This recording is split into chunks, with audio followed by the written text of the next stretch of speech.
verset au 20e verset. Josué 7, 18e verset au 20e verset. Suivez-nous à la loupe. Ici chez nous, la base de notre foi, c'est l'enseignement. Amen. Amen. Dis amen plus que ton voisin. Amen. J'ai dit la base de notre foi ici, c'est quoi? C'est l'enseignement. C'est l'enseignement. Si tu es là pour la prophétie, pour le miracle, c'est bon. Mais surtout, notre don affecte beaucoup plus les amoureux de la parole de Dieu. Amen. Quand tu es un amoureux de la parole, tu as déjà ce que tu es venu chercher. Amen. Mais si tu reçois la parole avec froideur, tu as déjà raté ce que tu es venu chercher ce matin.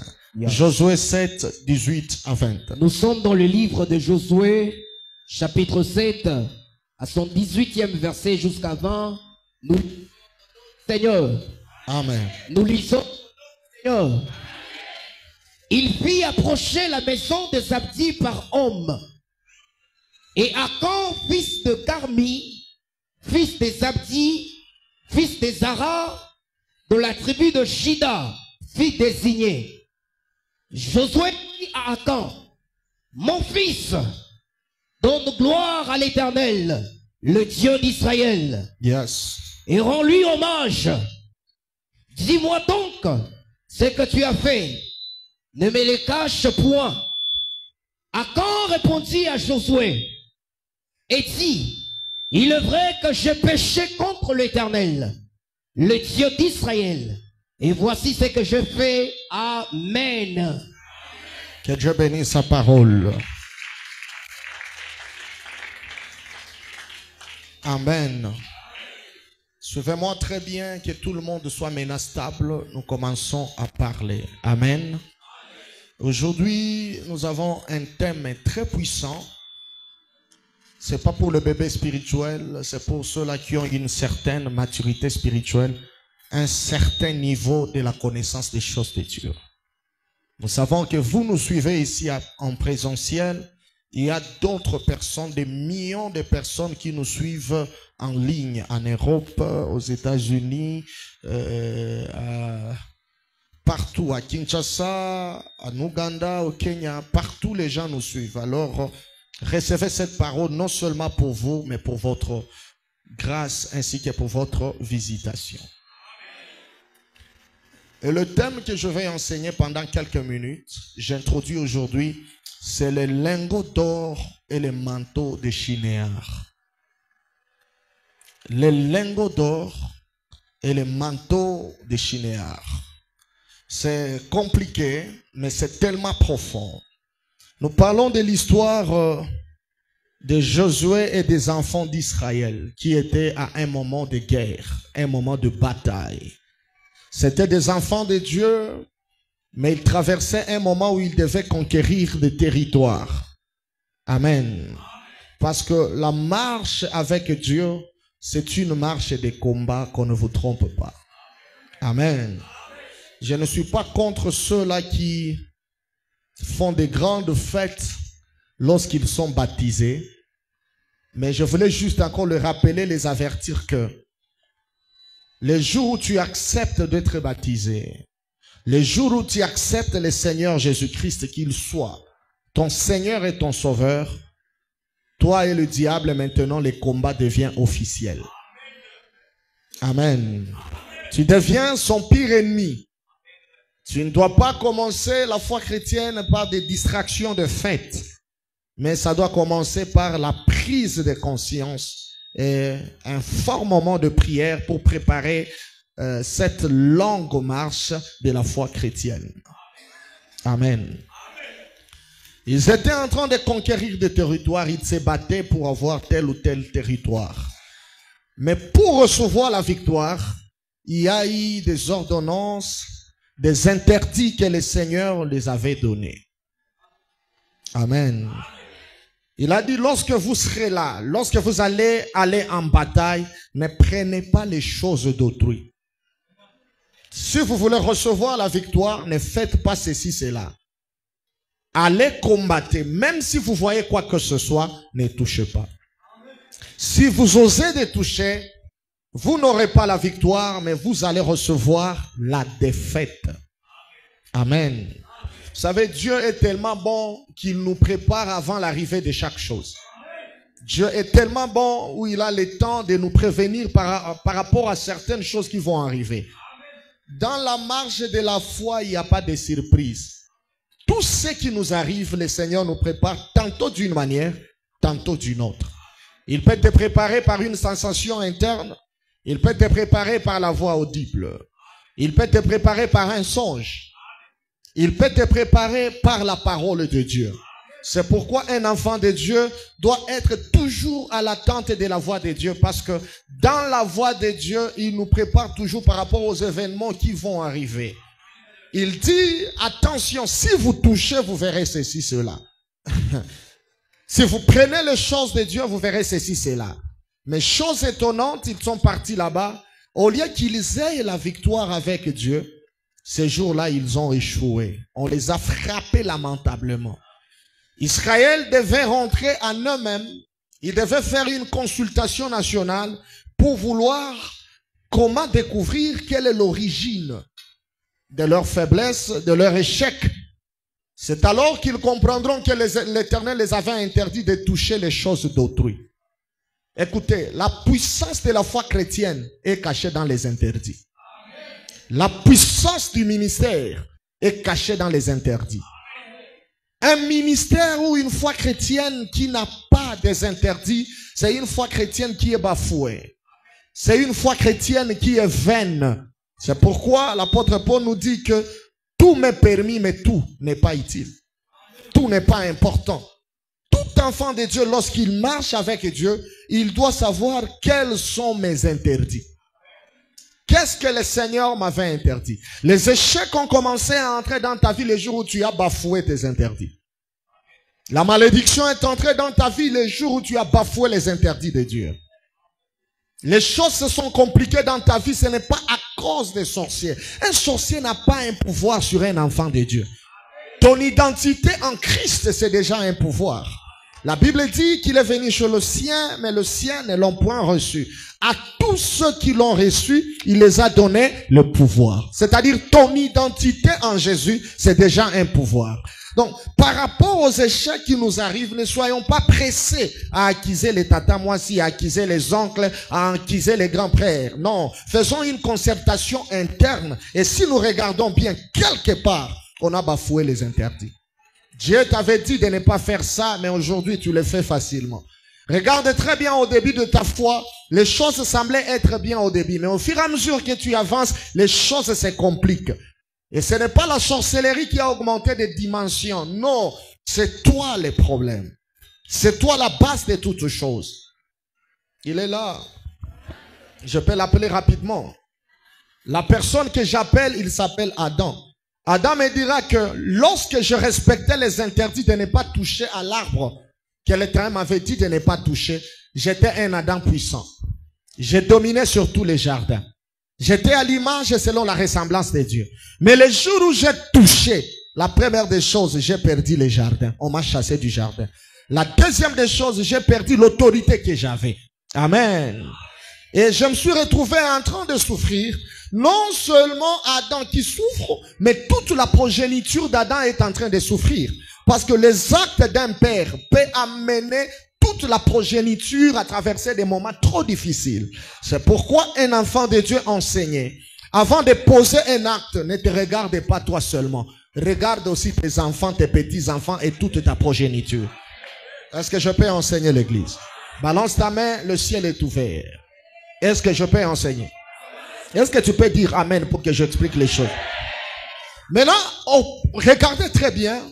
Lorsqu'ils ont fait la concertation nationale pour voir pourquoi nous échouons, pourquoi ça ne tient pas, pourquoi les ennemis nous tabassent, normalement c'est nous qui devrions le frapper parce que nous avons la promesse. Même si tu as la promesse de Dieu, si tu ne respectes pas les principes de la promesse, cette promesse ne va pas s'accomplir. Toute promesse de Dieu marche avec les principes.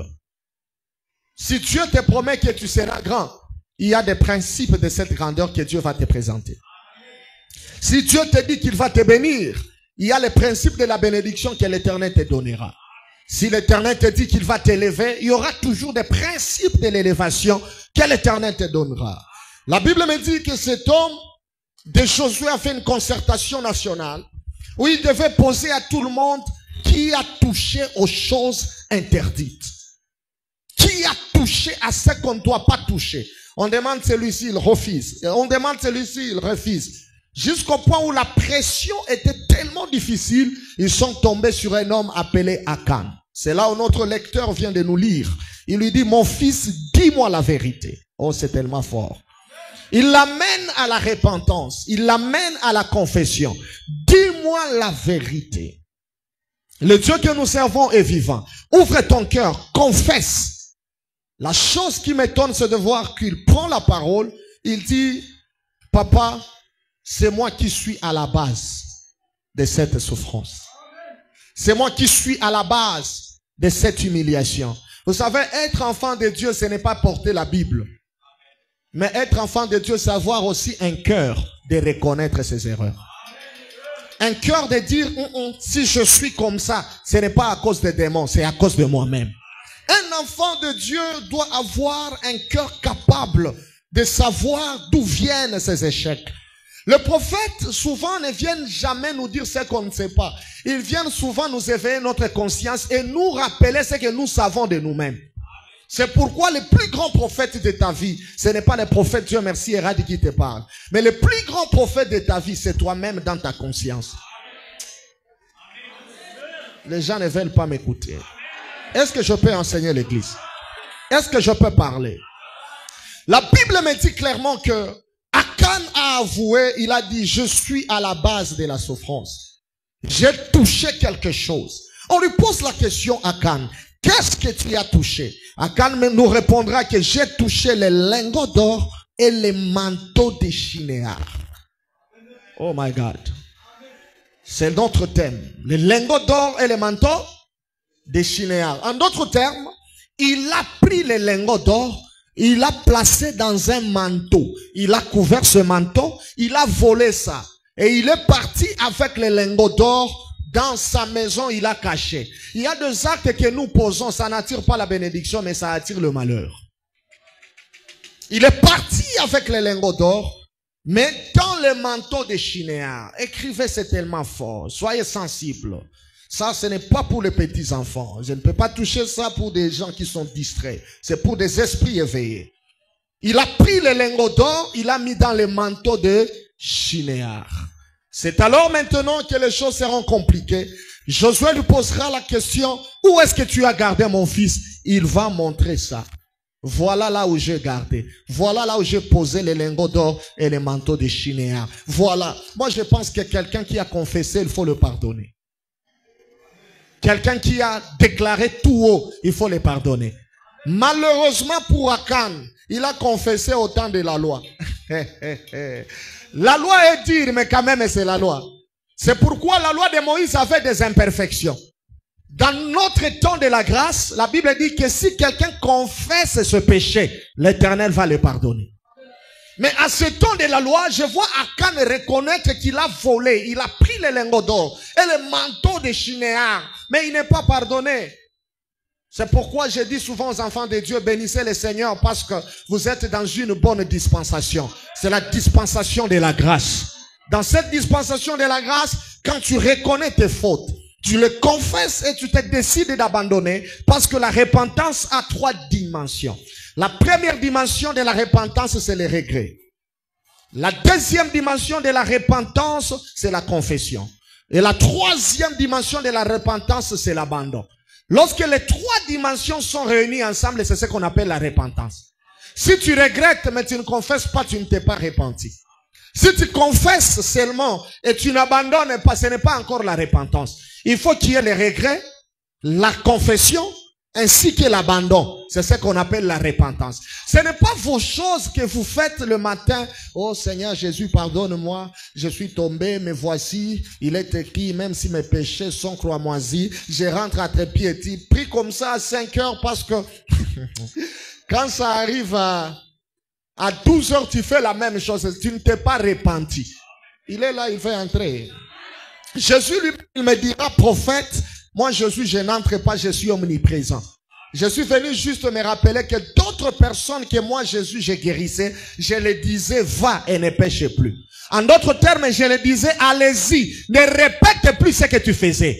Abandonne ce que tu faisais. C'est-à-dire la vraie repentance, ce n'est pas crier tes péchés, non. La repentance a 3 dimensions. La première dimension, c'est le regret. Un péché que tu ne regrettes pas, tu ne l'abandonneras jamais. La deuxième dimension de la repentance, c'est la confession. Tu passes à l'étape de confesser. Et la troisième dimension de la repentance, tu te décides maintenant d'abandonner ce que tu faisais. Si tu n'as jamais fait les 3 choses, c'est que tu ne t'es jamais repenti. Tu es dans la distraction. Donne-moi un amen. Akan a confessé. Il a dit, j'ai pris les lingots d'or. J'ai pris aussi les manteaux de Shinéar. Josué l'a dit, ok, pas de problème, la loi est dure, mais c'est la loi. Ça, c'est un commentaire. On a pris Akan, on l'a amené là où il devait être jugé. Mais il y a certaines choses qui me font mal dans ces versets. Je pense que toi aussi, tu seras surpris. On prend Akan, on ne laisse pas seulement Akan, on prend aussi le fils d'Akan. My God. On les amène aussi pour les lapider. Et tout le monde a pris une pierre. On commence à tabasser Akan et tous ses enfants. Je pose à Josué la question. Mais c'est Akan qui a péché. Les enfants n'ont pas péché. Sa femme n'a pas péché. Mais comment est-ce qu'à cause du péché du parent, vous condamnez même les enfants? Josué me répondra clairement. Il me dira, il est écrit dans Ecclésiaste que vos pères ont mangé les fruits verts. Mais ce sont les dents de vos enfants qui sont agacés. Celui qui a posé les actions, c'est quelqu'un d'autre. Mais les gens qui payent les pots cassés, ce sont aussi d'autres personnes. C'est la même chose que nous sommes en train de payer aujourd'hui. Le père qui a mangé, c'est Adam. Il a mangé le fruit. Mais nous tous, nous sommes en train de vivre les conséquences de l'acte que Adam avait posé. La première des choses, nous vivons les conséquences. La première des choses, nous devons savoir que Dieu a dit à Adam, à cause de toi, la terre sera maudite. L'homme mangera la sueur de ton front. Nous mangeons aujourd'hui à la sueur de notre front, n'est-ce pas? Est-ce que c'est nous qui avons péché? Ce n'est pas nous, c'est Adam. La femme enfantera avec douleur. Maman, est-ce que c'est toi qui avais causé avec les serpents? C'est Adam qui avait causé avec les serpents, mais toi tu es en train de payer les pots cassés. Je bénis l'Éternel ce matin parce qu'il y a une parole que je vais libérer dans ta vie. Je suis en train de te rappeler qu'en cette dispensation de la grâce, tu ne payeras pas les actes posés par tes parents. Ta manière de dire amen ne me permet pas de libérer la grâce. Je lève ma main, je prophétise. Si ton père a posé des actions qui t'ont amené dans une vie de pleurer, de souffrir, je lève ma main et je déclare que toi tu ne payeras pas les pots cassés. Non, je parle à quelqu'un ce matin. Si ton père Abraham, dans Genèse 18, on l'avait trouvé sous un arbre, je suis en train de parler à un sachet. Dans Luc 19, on ne te trouvera pas sous un arbre, mais on te trouvera au-dessus de l'arbre. Je lève ma main, je te prophétise. Tu seras au-dessus de la malédiction de tes parents. Tu seras au-dessus de la condamnation de ta famille. Tu ne payeras pas les pots cassés au nom de Jésus. Asseyez-vous, je parle. Le ciel est ouvert déjà. Est-ce que je peux enseigner l'église? Les enfants d'Akan n'ont pas péché. Celui qui a péché, c'est qui? C'est Akan. Mais pour les juger, on prend Akan, on prend sa femme, on prend ses enfants, on commence à les lapider. Pourquoi? Parce qu'il a volé les lingots d'or et les manteaux de Shinéar. Une personne, mais qui amène la malédiction pour tout le monde. Quelqu'un ne m'a pas compris. Une personne, mais qui amène l'échec pour tout le monde. Écoutez, tu ne seras pas la porte de la malédiction pour ta famille. Tu ne seras pas la porte des échecs dans ta famille. Mais plutôt tu seras la porte de la bénédiction. Par toi ta famille sera connue. Par toi ta famille sera élevée. Par toi ta famille sera bénie. Par toi ta famille aura une référence. Toi tu n'es pas Akan. Amen. C'est tellement fort. Une personne qui pose l'acte, mais toute la famille en paye les pots cassés. Et il n'y avait pas de pitié. On a commencé à lapider toute la famille. Même les enfants mouraient. Le monde spirituel, c'est un monde qui n'a pas d'esquisse. C'est un monde de principes. Quelqu'un ne m'a pas compris. On lapidait tout le monde et les enfants pleuraient. Même les bébés pleuraient, mais on ne pouvait pas dire que celui-ci c'est un bébé, il n'a pas volé. C'était la loi. Il a fallu les lapider jusqu'au point où tout le monde était mort. Pourquoi? Parce que Akan a pris les lingots d'or et il a pris le manteau de Shinéar. Pourquoi seulement ça? Bien aimé dans l'Éternel, vous savez, la Bible dit que les Écritures tuent, mais c'est l'Esprit qui donne la vie. Et parmi le base de notre foi, ici chez nous, on ne se limite pas seulement à la lecture. Nous supplions le Seigneur de nous amener dans la dimension de la révélation, afin de comprendre quelle est la pensée qui est cachée derrière cette histoire. C'est pourquoi David dit que l'Éternel a parlé une fois, mais moi j'ai entendu 2 fois. Un enfant de Dieu enseigné, il ne se limite pas sur ce qui est écrit. Il doit avoir un esprit de creuser la pensée qui est cachée derrière les Écritures. Qui est Akan dans la dimension spirituelle? Dans la première dimension spirituelle, Akan c'est l'image de notre Seigneur Jésus-Christ. Les gens ne sont pas d'accord avec moi. Quelqu'un va se poser la question, comment est-ce que Akan, c'est lui le Seigneur Jésus-Christ? Alors que Akan, il a pris les lingots d'or, il a mis dans le manteau de Shinéar. Et à cause de cet acte, il devait être lapidé. À cause de cet acte, toute ta famille devait mourir. Je suis venu te rappeler que tu dois d'abord maîtriser qu'est-ce que signifie Shinéar. Qu'est-ce que signifie le manteau de Shinéar? Et qu'est-ce que signifie les lingots d'or? Shinéar, c'est qui? Shinéar, c'est la place où la tour de Babel a été construite. Et dans une autre version, Shinéar est une personne. En d'autres termes, le manteau de Shinéar représentait une personne. Parce que le manteau d'une personne, c'est la personne lui-même. Si tu ne me crois pas, j'appelle quelqu'un. La personne que j'appelle, c'est Élisée. Élisée dira à Élie, j'ai besoin de la double portion de ton esprit. Élie n'a pas donné à Élisée l'esprit, mais lui a laissé le manteau. En d'autres termes, le manteau d'une personne, c'est la personne elle-même. Tu me donnes un amen, j'appelle un autre témoin.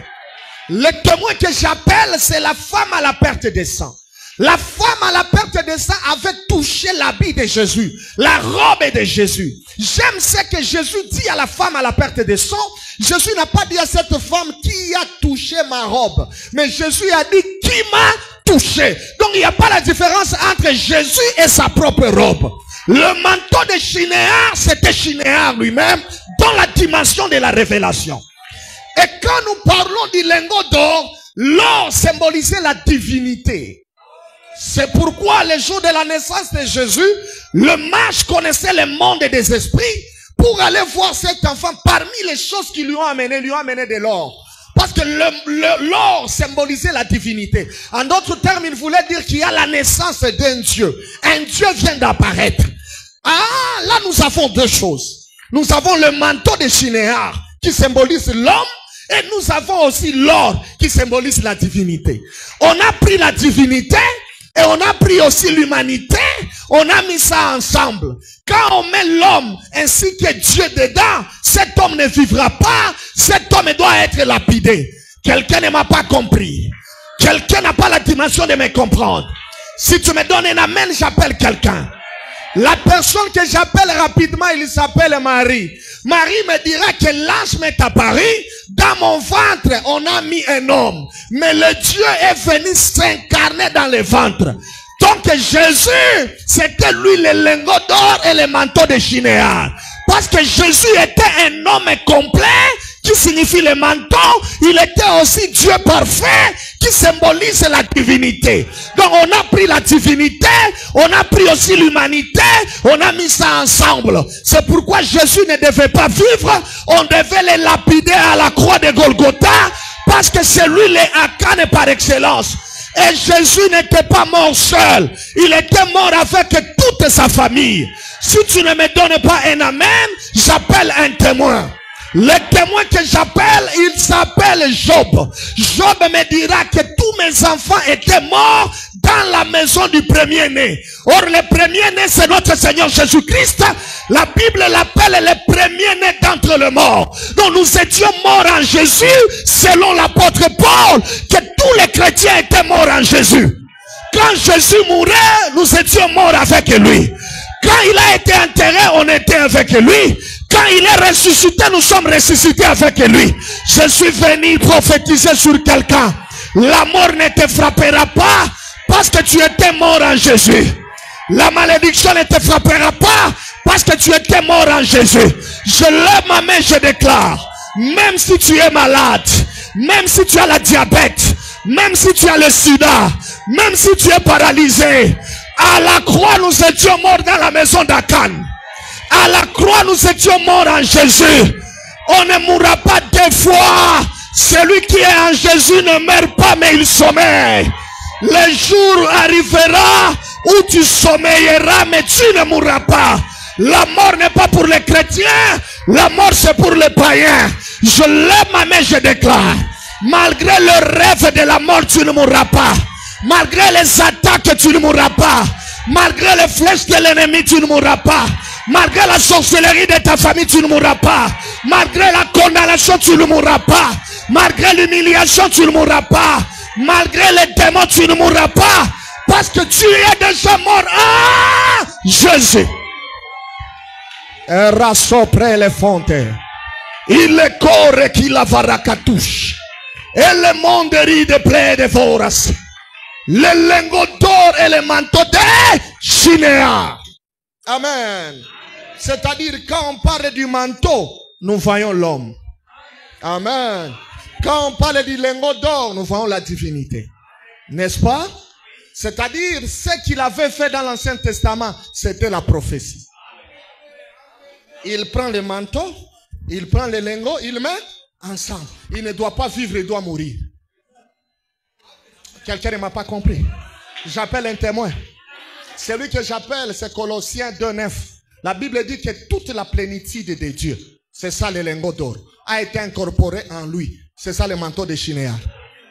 On a pris la plénitude, on a placé ça dans une personne. Cet homme ne mourra pas. Il doit être, ne vivra pas. Il doit mourir à la croix. Parce qu'il a bafoué la loi. Dans la loi, l'Esprit de Dieu n'était pas dans l'homme. Dans la loi, l'Esprit de Dieu était sur l'homme. Il y a la différence de l'Esprit être dans et de l'Esprit d'être sur. L'Esprit descendait, il utilisait les gens dans la loi et il rentrait. Mais dans cette dispensation de la grâce, l'Esprit de Dieu n'est pas sur nous, il est en nous. La Bible dit que celui qui est en moi, il est plus grand que celui qui est dans ce monde. C'est-à-dire, on a pris le lingot d'or, on a mis dans le manteau de Shinéa. Le lingot d'or qui symbolise la divinité, le manteau qui symbolise Shinéa. Shinéa est un homme. Quand on prend un homme, on met Dieu au-dedans d'un homme, cet homme ne vivra pas, il doit être lapidé. C'était le mystère de l'œuvre de la croix. Christ, il était homme complet, mais Dieu parfait. Lorsqu'on a mis la divinité et l'homme ensemble, c'est pourquoi il a été crucifié à la croix de Golgotha. Ça s'est accompli à la croix de Golgotha. Je suis venu rappeler à quelqu'un que toi, tu étais mort en Jésus. Le poison ne te tuera pas. La sorcellerie ne te tuera pas. Les combats que tu traverses ne te tueront pas. Cette maladie ne fera rien. La persécution ne te tuera pas. C'est parce que la divinité est en toi. C'est parce que tu es. C'est pourquoi tu es combattu. Aujourd'hui, nous allons dire à Jésus merci pour l'œuvre de la croix. Voilà la première dimension du lingot d'or et du manteau de Shinéa. Aujourd'hui, on ne chasse pas les démons. Aujourd'hui, nous allons dire à Jésus merci pour l'œuvre de la croix. Si tu n'allais pas mourir, moi aussi je n'allais pas mourir en toi. Parce qu'Akan doit mourir avec sa famille. Ils étaient tous morts dans la maison du premier-né selon Job. Donc nous sommes déjà morts en Jésus. C'est pourquoi personne ne doit t'intimider. Il n'a pas la clé du séjour des morts. Jésus a déjà ravi la clé du séjour des morts. Même celui-là qui te donne le poison, il sera surpris. Il sera surpris de te voir vivant. Il sera surpris de te voir célébrer Jésus. Il sera surpris de te voir en bonne santé. Ce poison-là va se changer en vitamine. Tu ne mourras pas deux fois. Tu es déjà mort en Jésus. Leur mort ne te frappera pas. Leur flot ne te frappera pas. Leur malédiction ne te frappera pas. Pendant 1 minute, dis seulement Jésus, merci pour l'œuvre de la croix. Je préfère que ce culte soit plus un culte d'adoration qu'un culte de combat spirituel. Mets-toi à genoux, dors par terre, sois debout, élève ta main, qu'on nous prenne le sainteté, élève ta voix. Tu commences à parler pendant 4 minutes, tu dis, Seigneur, aujourd'hui je ne chasse pas les démons. Aujourd'hui je n'ai pas besoin de la prophétie. Aujourd'hui je suis venu te dire merci pour l'œuvre de la croix. Et c'est ça la maturité de la foi chrétienne. Quand toi tu attends seulement qu'on te prophétise, que tu fasses la prière de combat spirituel, mais tu es incapable d'avoir de mots pour dire à Dieu merci, tu es encore un bébé spirituel. La reconnaissance, c'est parmi les signes qui montrent que quelqu'un a grandi dans les choses de Dieu. Un adorateur peut être capable de dire merci pendant 1 heure, pendant 2 heures, et il ne sèche pas un mot. La Bible dit, et Dieu créa l'homme pour que celui-ci l'adore. Nos mains sont levées, nous voulons t'élever, t'adorer. Est-ce qu'il y a les adorateurs ce matin? Et te célébrer, Adonai. Kerahush Pehedeves. Tu es le Père de tous ceux qui ont le Fils en eux. Tu es Dieu. My God. Tu remplis le ciel, Adonai. Je vois une femme manquer le mot, ça m'étonne. Je vois un chrétien manquer de mots d'adoration. Il n'était pas idiot de prendre les lingots d'or et les manteaux de Shinéa. Il était en train d'organiser l'assassinat de toute sa famille. Le 2e volume arrive bientôt. Nous allons expliquer Shinéa.